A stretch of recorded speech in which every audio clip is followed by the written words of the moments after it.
করছি। তবে আরেকটি কাজ বাকি আছে। ইনকিলাব মঞ্চের তরফ থেকে আমরা এখন একটি শপথ বাক্য পাঠ করব।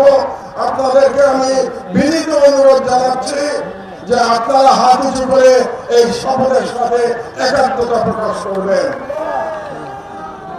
শপথনামা। বিসমিল্লাহির রহমানির রহিম।